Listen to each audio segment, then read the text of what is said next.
Inflation in Pakistan clocked in at 3%। Headline inflation basically हमें बताती है कि प्राइसेस और गुड्स ओवरऑल कितने इंक्रीज़ हुए हैं। मतलब अगर आप एक बास्केट ऑफ आइटम्स लेते हैं, food, fuel, electricity, clothing, imagine करें, हेडलाइन इन्फ्लेशन बताता है कि उसकी उस बास्केट की कॉस्ट परसेंटेज वाइज कितनी इंक्रीज़ हुई है।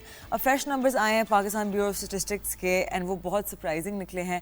अगस्त 2025 में हेडलाइन इन्फ्लेशन 3% थी year on year, which is lower than July 4.1%, and government expectations जो 4 to 5% थी उससे नीचे हैं, विच इज़ लोअर। तो इवन ब्रोकरेज हाउस जैसे कि इनसाइड सिक्योरिटीज़ ने प्रोडिक्ट किया था 4.1%, लेकिन एक्चुअली उससे भी नीचे आया। मंथ ऑन मंथ बेसिस पे इन्फ्लेशन एक्चुअली डिक्रीज हुई बाय 0.6%। पिछले महीने स्पाइक हुई थी बाय 2.9%।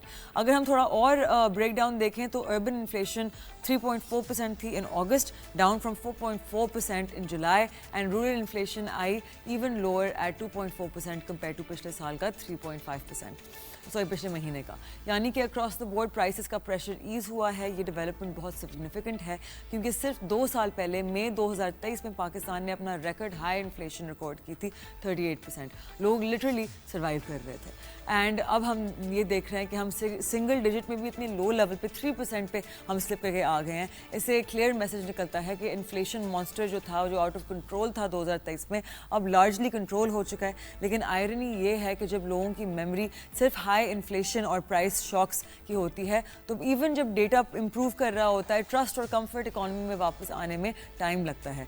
पॉलिसी मेकर्स के लिए ये अच्छी न्यूज़ है और चैलेंज भी है। At the same time stability आ गई है, लेकिन ग्रोथ और कंज्यूमर कॉन्फिडेंस अभी भी रीबिल्ड करना है।